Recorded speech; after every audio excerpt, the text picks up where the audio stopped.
घर पर हमला किया था और अंधाधुंध गोलियां बरसाई थी। मिलिटेंटों के हमले में फयाज अहमद की बेटी कल जख्मी हो गई थी। आज सुबह फयाज की 25 साल दख्तर राफिया ने भी अस्पताल में दम तोड़ दिया। पूरे इलाके में मातम छा गया है।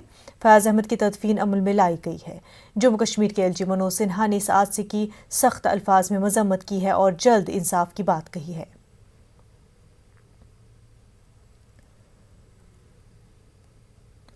मरकजी वजीर मुख्तार अब्बास नकवी ने अवंतीपुरा में एसपीओ और अहले खाना की मौत पर सख्त अफसोस का इजहार किया है। उन्होंने कहा कि जम्मू कश्मीर में जमहूरियत के फरोग को कोई भी ताकत कमजोर नहीं कर सकती। हमारे साथ केंद्रीय मंत्री मुख्तार अब्बास नकवी, उनसे हम बात करते हैं। सर, जिस तरह से एक जम्मू कश्मीर में एसपीओ का निधन हो गया है, शहीद हो गए हैं, देखिए, मैं उनके परिवार को सराज अकीदत पेश करता हूं और उनके शौर्य और उस पराक्रम को सलाम करता हूं। लेकिन एक बात बहुत साफ है कि जम्मू कश्मीर में जो डेमोक्रेटिक और डेवलपमेंट का स्ट्रांग प्रोसेस शुरू हुआ है, उसको कोई भी डिफीटेड डिस्ट्रक्टिव फोर्स नुकसान नहीं पहुंचा सकती। जम्मू कश्मीर के लोग प्रगति की धारा में मजबूती के साथ आगे बढ़ रहे हैं और यही उन ताकतों का की हताशा और निराशा का कारण है। और जो कायराना हरकत इन लोगों ने की है, वेट एंड वॉच, उनको उसका जो है वो सूद ब्याज के साथ उनका जवाब मिलेगा उनको। जब सर पीएम नरेंद्र मोदी में सर्वदलीय बैठक कर रहे थे, सभी लोगों से बात कर रहे थे, उस वक्त उन्होंने कहा था कि एक व्यक्ति की भी शहादत होती है, जान जाती है तो एक बड़ी बात होती है, देश को बड़ा क्षति पहुंचता है। निश्चित तौर से देश भी दुखी है और उसका जिन लोगों ने, जिन डिफीटेड और डिस्ट्रक्टिव फोर्सेस ने अपनी यह कायराना हरकत की है, उसको उनका सबक मिलेगा। सर, क्या लगता है कि कहीं ना कहीं जो शांति प्रक्रिया है या फिर डेमोक्रेसी को बहाली की प्रक्रिया है, उसे बाधित करने की आतंकियों की कोशिश है? ये मुट्ठी भर कायर लोग, हताश और निराश लोग हर कोशिश कर चुके हैं। आपको याद होगा जब लोकतांत्रिक और डेमोक्रेटिक प्रक्रिया पंचायत के चुनावों के जरिए शुरू हुई, तब भी इन्होंने इस तरह की हरकतें की थी, लेकिन जम्मू कश्मीर के लोगों ने उसे सफल नहीं होने दिया, हमारे सुरक्षा बलों ने उसे सफल नहीं होने दिया और अभी भी ऐसा ही होगा। ठीक है, बहुत धन्यवाद। कैप्टन जगदीश उतरती के साथ विनीत कुमार, न्यूज 18 दिल्ली।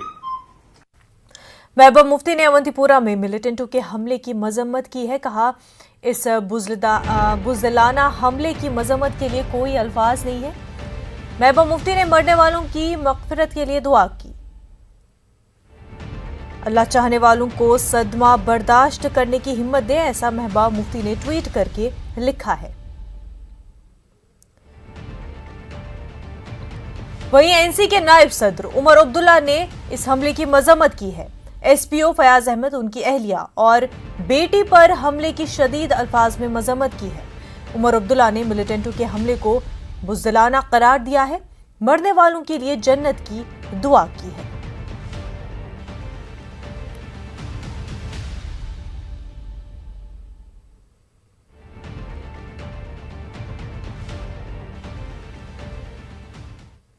आगे बढ़ते हैं। सिखों ने श्रीनगर में मुजाहरा मुनज़्ज़म किया। जबरी तौर से बैन मजहबी शादी के मुबैना वाक़े के खिलाफ यह एहतजाज दर्ज कराया गया है। इस सिलसिले में सिख कम्युनिटी के मेंबरान गुरुद्वारा शहीद बंगला साहिब पर इकट्ठा हुए और अपना गम गुस्सा जाहिर किया। इन मुजाहिरीन ने बैन मजहबी शादियों के खिलाफ एक सख्त कानून बनाने का मरकजी हुकूमत से मुतालबा किया है। ये बहुत ही हमारे लिए, सबके लिए चिंता का विषय है, क्योंकि इससे पहले भी हमारी 3 बेटियों के साथ घटना घट चुकी है। कल का विषय है, एक एज्ड आदमी जो है हमारी एक बालिग बच्ची के साथ शादी करके और जबरन गन पॉइंट पे उसको ले जाया जाता है और उसकी शादी कर कोर्ट में पेश किया जाता है। माँ बाप बाहर खड़े हैं, पुलिस माँ बाप तक को पास नहीं आने देती। लेकिन जब हम लोगों ने यहाँ पे प्रोटेस्ट शुरू हुए, कोर्ट को रात को तक घेरे रखा, तो रात को 10:30 बजे पुलिस मजबूर हुई बच्चे को वापस करने को। लेकिन ये जो विषय है, ये एक दिन का नहीं है, ये रोज़ का विषय बनता जा रहा है। अभी गवर्नर साहब से भी मिलेंगे, हमने उनसे भी आग्रह किया है। हम केंद्र सरकार को भी आग्रह करते हैं कि जो इंटर रिलीजियस मैरिजेस हैं, उनके ऊपर जो कानून है उसको लागू किया जाए, ताकि इस तरह की घटनाओं के ऊपर रोक लगाई जा सके। ये किसी भी सूरत में बर्दाश्त नहीं किया जा सकता। चंद रोज कबल श्रीनगर में एक सिख लड़की के अगवा के खिलाफ चंद्रीगाम त्राल में सिखों ने मुसलमानों के हमरा एहतजाजी मुजाहरा किया। इस मौके पर डाडसिरा के डीडीसी मेंबर अवतार सिंह ने इंतजामिया पर जोर दिया कि ऐसे अफराद के खिलाफ सख्त कानूनी कार्रवाई की जाए जो यहाँ के भाईचारे को नुकसान पहुंचा रहे हैं। हमारे साथ आज यहाँ के मुसलमान भाइयों ने भी अपने इस एहतजाज में वो शामिल हुए और वो भी इस केस की पुरजोर अल्फाज में मजम्मत करते हैं। और एलजी साहब से गुजारिश तो गई है, और मैं अगर ये इस पे रोक नहीं लगाई गई तो मुझे लगता है कि आने वाले दिनों में हमको कहीं बैठ पे सड़क पे इस चीज़ के लिए एहतजाज करना पड़ेगा। तो नाज़रीन, आपको बता दें पूरा मामला श्रीनगर की एक सिख लड़की के अगवा के खिलाफ चंद्रीग्राम त्राल में सिखों ने मुसलमानों के हमरा एहतजाज किया। इस मौके पर डाड़सिरा के डीडीसी मेंबर अवतार सिंह ने इंतजामिया पर जोर दिया कि ऐसे अफराद के खिलाफ सख्त कानूनी कार्रवाई की जाए। इस वक्त की बड़ी खबर आपको बता दें, जम्मू कश्मीर से ये बड़ी खबर है। कालूचक में अहम फौजी तंसीब के करीब ड्रोन नजर आया है। फौज ने इस ड्रोन पर मुतादिद फायर किए। बीती शब 3 बजे का ये पूरा वाकया है। काफी अहम खबर आपको बता रहे हैं। मामला कालूचक का है, जहां पर अहम फौजी तंसीब के करीब ड्रोन नजर आया है। फौज ने इस ड्रोन पर मुतादिद फायर किए हैं। ये मामला बीती शब 3 बजे का है। अक्सर आपको बता दें, ड्रोन कैमरों को पाया जाता है एलओसी के करीब। और इस वक्त की जो अहम खबर आपको बता रहे हैं, कालूचक में अहम फौजी तंसीब के करीब ड्रोन नजर आया है। मुतादिद फायर किए गए फौज की तरफ से इस ड्रोन पे। फौज चौकस है। तमाम तर कार्रवाइयां जो करनी चाहिए वो की जाती है। ड्रोन पर फायरिंग की गई है। इस तरह की नापाक हरकतों को कामयाब नहीं होने दिया जाता है। फौज चौकस है और तमाम तर इक़दाम किए जाते हैं। लौचक में अहम फौजी तंसीब के करीब ड्रोन नजर आया। बीती शब 3 बजे का ये वाकया है।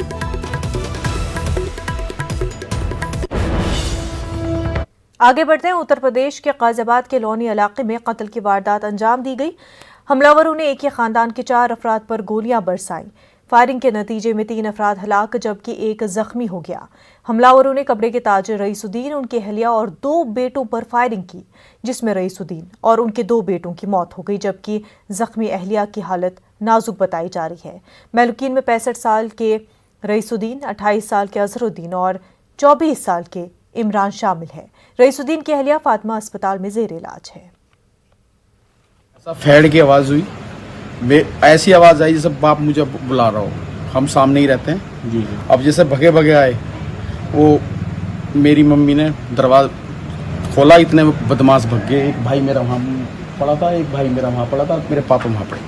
आज एक परिवार में रात्रि में 4 सदस्यों को गोली लगने की सूचना प्राप्त हुई और जिसमें से अभी 3 लोगों की मृत्यु हो गई है और एक महिला घायल है जिनका उपचार चल रहा है। घटनास्थल का हम लोग के द्वारा निरीक्षण किया। फील्ड यूनिट और डॉग स्क्वाड यहाँ मौके पर मौजूद है। घटना के कारणों की जानकारी की जा रही है। जो घायल हैं उनका इलाज सुनिश्चित कराया जा रहा है और हमारी थाना लोनी सर्कल की 3 टीमें इसमें अलग अलग पहलुओं पर इस समय वर्तमान में जांच कर रही हैं। इस समय गाजियाबाद के थाना लोनी क्षेत्र के टोली मोहल्ले में मौजूद है। इस समय एक घर में मौजूद है जहां पर देर रात खूनी खेल खेला गया है। तस्वीरों की अगर हम बात करें तो आप तस्वीरों में देख सकते हैं किस तरीके से यहाँ खून पड़ा हुआ है। 2 जने यहाँ सो रहे थे जिनकी गोली मारकर हत्या कर दी गई। एक परिवार में 3 लोगों को गोली मारी गई है और बदमाश किस रास्ते से घुसे, कैसे घुसे, ये जांच का विषय बना हुआ है। किस तरीके से हम ऊपर भी चलते हैं, ऊपर भी कुछ आपको तस्वीरें दिखाते हैं। वहाँ भी एक खूनी खेल खेला गया है। जो मृतक में इसमें जो घटनाक्रम हुआ है उसमें 3 लोगों की मौत हुई है। एक महिला गंभीर रूप से घायल है। अगर हम इस तस्वीरों की बात करें, ऊपर का दृश्य है, एक बार तस्वीरों में देख सकते हैं कि किस तरीके से खून लथपथ है। जो चूड़ियां हैं वह भी टूटी हुई है, यानी कितना नरसंहार यहाँ हुआ होगा। एक तरीके से आप देख सकते हैं खून ही खून पड़ा हुआ है चारों तरफ। ये कपड़ों के व्यापारी थे, रईसुद्दीन इनका नाम था। कपड़ों के व्यापारी थे, अपने परिवार के साथ यहाँ रहते थे। महिला गंभीर रूप से घायल है अस्पताल में। अगर एक बार तस्वीरों की बात करें तो सामने देख सकते हैं कितनी भीड़ है। अगर क्राइम सीन की भी बात करें तो चारों तरफ से वैसे बंद है, लेकिन बदमाश किस रास्ते से घुसे। परिवार के अनुसार बताया जा रहा है कि बदमाश ऊपर के रास्ते से भागे लेकिन जिस तरीके से घटना घटित हुई है तो कहीं ना कहीं इस मामले में बहुत ही ज़्यादा नरसंहार हुआ है और पुलिस अपनी जांच कर रही है। मौके पर पुलिस के आला अधिकारी पहुंचे थे। Rohit Singh, news 18 network, Ghaziabad. नाजरीन, आपको बता दें कि जम्मू कश्मीर के अवंतीपुरा में एसपीओ फयाज अहमद के घर पर मिलिटेंटों ने हमला किया, जिसमें फयाज अहमद, उनकी अहलिया और बेटी न बच सकी। तीनों की मौत हो गई है और पूरे इलाके में गम का माहौल है। मजीद तफसीलात के साथ हमारे नुमाइंदे मंजूर हमारे साथ जुड़ चुके। मंजूर, दिल दहलाने वाला वाकया और महबूबा मुफ्ती और उमर अब्दुल्ला ने इस पर अफसोस का इजहार किया है। जिनका अगर देखा जाएगा हर जानिब इस किलिंग की मजम्मत की जा रही है। वही अब आईजी कश्मीर विजय कुमार ने भी यहाँ हरी पारिगाम का दौरा किया और उनके घर वालों के साथ मुलाकात की और उन्हें आश्वासन दिलाया कि जो भी इस किलिंग में मुलव्वस होगा जल्द ही उनको बेनिकाब किया जाएगा। इसके साथ साथ उन्होंने कहा कि ये जो अटैक हुआ है इसमें ये लगता है कि ये जैश मोहम्मद मिलिटेंट तंजीम के मिलिटेंटों ने किया है। उन्होंने यही कहा कि ये जो इलाका है, इस इलाके में जो ये है ये जैश का इलाका है। जैश, ये जो हलाकत है ये जैश वालों ने ही अंजाम दी होगी। जी बिल्कुल। ये बताया कि आजम फयाज अहमद की जो तदफीन है वो पहले हो चुकी है, उसके बाद उनकी बेटी जो कि अस्पताल में एडमिट थी उनकी मौत हो गई। क्या उनकी तदफीन भी अमल में लाई जा चुकी है? जी मुनज़्ज़ा, यहाँ आज ऐसे मनाज़र देखने को मिले जो मतलब कभी ऐसे नहीं देखे होंगे लोगों ने, क्योंकि जब पहले जो है फयाज अहमद की तदफीन अंजाम दी गई, उसके बाद उसकी अहलिया की तदफीन अंजाम दी, उसके बाद उसकी बेटी जो है उसकी तदफीन अंजाम दी गई। तीनों के जनाज़ों में लोगों की एक बड़ी तादाद में शिरकत की। जी बिल्कुल, बेहद शुक्रिया मंजूर आपका। तो नाजरीन, इस हवाले से आपको अहम खबर बता दें, आईजी कश्मीर अवंतीपुरा पहुंच चुके हैं। आईजी विजय कुमार अवंतीपुरा पहुंच चुके हैं। अवंतीपुरा हालात का जायजा लिया जा रहा है। आईजी ने मुतासरीन से मुलाकात भी की। जम्मू कश्मीर अवंतीपुरा हमले से मुतालिक आपको बड़ी खबर बता रहे हैं। इस वक्त का अपडेट आपको बता रहे हैं। आईजी विजय कुमार अवंतीपुरा पहुंचे, उन्होंने हालात का जायजा लिया और मुतासरीन से मुलाकात भी की।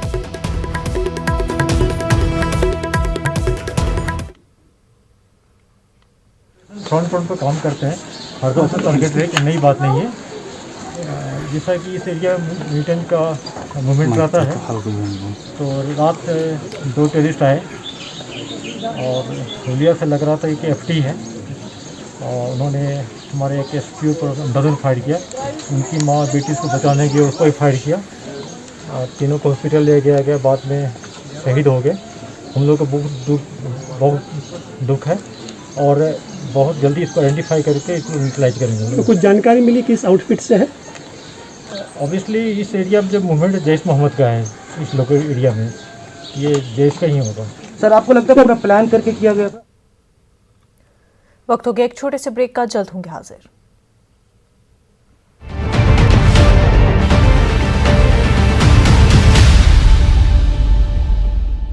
नाज़रीन, इस वक्त एक और बड़ी खबर आपको बता दें। लखनऊ से यह अहम खबर है, आजम खान पर ईडी का शिकंजा कसता ही जा रहा है। जौहर यूनिवर्सिटी से मुतल्लिक मालूमात ईडी ने तलब की है। ईडी ने डीएम रामपुर से जानकारी मांगी है। जौहर यूनिवर्सिटी की अराजी की खरीदो फरोख्त की जानकारी मांगी गई है। अराजी में कवायद को नजरअंदाज करने पर रिपोर्ट तलब की गई है। अहम खबर आपको समाजवादी लीडर आजम खान के हवाले से दे रहे हैं। आजम खान पर ईडी का शिकंजा कसता ही जा रहा है। मनी लॉन्ड्रिंग का मामला है। जौहर यूनिवर्सिटी से मुतल्लिक मालूमात ईडी ने तलब की है। वहीं ईडी ने डीएम रामपुर से इस हवाले से जानकारी मांगी है।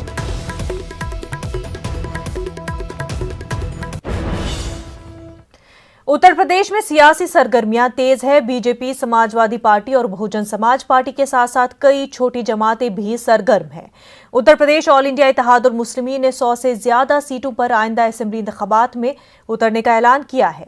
आजाद समाज पार्टी ने सभी सीटों पर इलेक्शन लड़ने का ऐलान किया है। वहीं ऑल इंडिया सरोजन हत्याए पार्टी ने भी सभी सीटों पर इलेक्शन में उतरने का मंसूबा बनाया है। आजाद समाज पार्टी आइंदा 1 जुलाई से 20 जुलाई तक साइकिल रैली निकालेगी। रैली के जरिए हुकूमत की दलित, अक़लियत और अवाम मुखालिफ पॉलिसियों को उजागर किया जाएगा। हमारा भी तो किसी से गठबंधन नहीं है। हमारा तो अभी तक हम तो राजभर साहब के साथ हैं भाग्यदारी संकल्प मोर्चा के तहत, और हमारे पार्टी के यूपी के प्रेसिडेंट ने इस बात का ऐलान भी किया कि हम एमआईएम पार्टी आने वाले 2022 के असम्बली चुनाव में हम 100 असम्बली सीट पर इंतखाबात में हिस्सा लेंगे। शौकत अली साहब ने, वहाँ की पार्टी यूनिट ने ये फैसला लिया और मीडिया को बताया कि हम उत्तर प्रदेश के चुनाव में 100 असम्बली सीट पर इलेक्शन लड़ेंगे। इस सिलसिले में एप्लीकेशन भी जो प्रोस्पेक्टिव उम्मीदवार उनसे ले रहे हैं। हमारे नुमाइंदे तारिक कमर हमारे साथ जुड़ चुके हैं। तारिक, यूपी में इलेक्शन नजदीक है और ऐसे में तमाम तर पार्टियां सरगर्म हो चुकी है। बीजेपी की बात करें तो बीजेपी की अक़लियतों के हवाले से क्या कुछ तैयारियां हैं? हाँ, देखिए, बहुत अहम सवाल ये है कि एक जो मंजरनामा गुज़िश्ता साल रहा है और कई सालों का मंजरनामा है, उससे लेकर लोगों में मायूसी बहुत थी। लेकिन इधर हम देखते हैं कि बीजेपी ने जो इक़दाम करने शुरू किए हैं उसमें कहीं ना कहीं अक़लियतों को भी शामिल करने का मंसूबा नजर आता है। जैसा कि अभी अक़लियती कमीशन के चेयरमैन का इंतखाब किया है आगरा से अशफाक साहब का, और उसमें मेंबर में रोमाना सिद्दीकी को रखा है और दूसरे कई लोग ऐसे हैं। मेरठ का मामला आपके सामने है। तो देखिए, ये तमाम चीजें जो हैं, हालांकि यहाँ ये भी मैं बता दूं आपको कि कई अभी शोबे ऐसे हैं जहाँ पर बीजेपी को तकर्रुरी करनी है, चाहे वो उर्दू एकेडमी हो, उत्तर प्रदेश उर्दू एकेडमी, चाहे फखरुद्दीन अली अहमद मेमोरियल कमेटी हो, या दूसरे ऐसे अहम शोबे हों जहाँ पर के मतलब तकर्रुरी यकीनी होनी चाहिए थी, अभी तक नहीं हो पाई। लेकिन फिर भी इतना जरूर है कि बीजेपी ने कहीं ना कहीं मंसूबाबंदी शुरू कर दी। और देखिए, ये जो आपने बात कही कि सियासी सरगर्मियों वाली, ये बिल्कुल सही है। जब से बयान आया है ओवैसी साहब का, तब से ये हम देखते हैं कि चाहे वो आजाद समाज पार्टी के चंद्रशेखर हों या ये दुबे जी हों, उन्होंने सबने यही कहा है कि हम उत्तर प्रदेश में किसी भी मौके पर, किसी भी मुहाज पर कोई गुंजाइश नहीं छोड़ेंगे। देखिए, सबसे बड़ा मसला यही है कि मरकज की जो राहें उत्तर प्रदेश से हमवार होती हैं, और चंद्रशेखर ने वादा कर दिया है कि वो लोग जो अभी तक दलित वोट हासिल करते रहे हैं, अक़लियतों का वोट हासिल करते रहे हैं, तमाम पसमानदा समाज के लोगों का वोट हासिल करते रहे हैं, उन्होंने इन मज़कूरा लोगों के लिए कुछ भी नहीं किया है। ताहम अब लोग हमारी तरफ देख रहे हैं तो उन्होंने वादे तौर पर यह ऐलान कर दिया है कि हम तमाम असेंबली नशिस्तों पर अपने उम्मीदवार उतारेंगे, बाकायदा इलेक्शन लड़ेंगे और हुकूमत भी बनाने का वो तो दावा कर रहे हैं। हालांकि ये बड़ा मुश्किल मरहला है, इसमें दावे अपने अलग होते हैं और अमली तौर पर जो कुछ किया जाता है उसके नताइज कुछ और ही होते हैं। ताहम इतना जरूर है कि ये छोटी छोटी जमातें जो हैं, ये बीजेपी और खासतौर से समाजवादी पार्टी के लिए दुश्वारियां जरूर पैदा कर सकती हैं। और देखिए, जहाँ तक आजाद समाजवादी पार्टी का ताल्लुक है, आजाद समाज पार्टी का, तो चंद्रशेखर का ताल्लुक भी उसी तबके से है जहाँ से मायावती, इसकी नुमाइंदगी मायावती करती हैं। तो मायावती के लिए भी, बहुजन समाज पार्टी के लिए भी एक बड़ा चैलेंज होगा अगर आजाद समाज पार्टी तमाम नशिस्तों पर अपने उम्मीदवार उतारती है। तो ये देखना पड़ेगा कि इसका नुकसान किसको हो रहा है और इसमें अगर ये तमाम उम्मीदवार हो सकते हैं, इसका फायदा किसको पहुंच रहा है। तो देखिए, बुनियादी बात यही है कि ये तमाम छोटी छोटी जमातें अगर कहीं ना कहीं बीजेपी के खिलाफ मुहाजराई करती है तो मुमकिन है कि इस मुहाजराई का फायदा भी बीजेपी को पहुंच जाए। बिल्कुल, और वहीं तारिक कमर, क्योंकि 20% जो है मुसलमानों का वोट शेयर है यूपी में, ऐसे में माना जा रहा है कि आने वाला इलेक्शन जो है काफी पोलराइज्ड हो सकता है। हाँ, देखिए, जब छोटी जमातें सरगर्म हुई हैं, जब एक ऐसा माहौल बनकर तैयार हुआ है जहां वोट बैंक की तकसीम यकीनी हो जाती है, तो कई बड़े इक़्तिदार जमात को उसका फायदा पहुंचा है। गुज़िश्ता इलेक्शन में भी ये देखा गया है। और अगर इसमें कोई बाकायदा स्ट्रेटेजी तैयार नहीं की गई, बाकायदा कोई लाएमल नहीं बनाया गया जमातों की जानिब से, बिलखुसूस अपोजिशन की जानिब से, समाजवादी पार्टी की जानिब से, तब कहीं ना कहीं ये मसाइल तमाम जमातों के लिए मुश्किल हो जाएंगे। लेकिन फिलवक्त का मंजरनामा मुनज़्ज़ा यही है कि उत्तर प्रदेश का जो सियासी पारा है वो जाहिर है चढ़ा हुआ है और सियासी सरगर्मियां तमाम जमातों की जानिब से तेज हो गई हैं। मुनज़्ज़ा, बिल्कुल। तारिक कमर, बेहद शुक्रिया तमाम तफसीलात के लिए। न डरे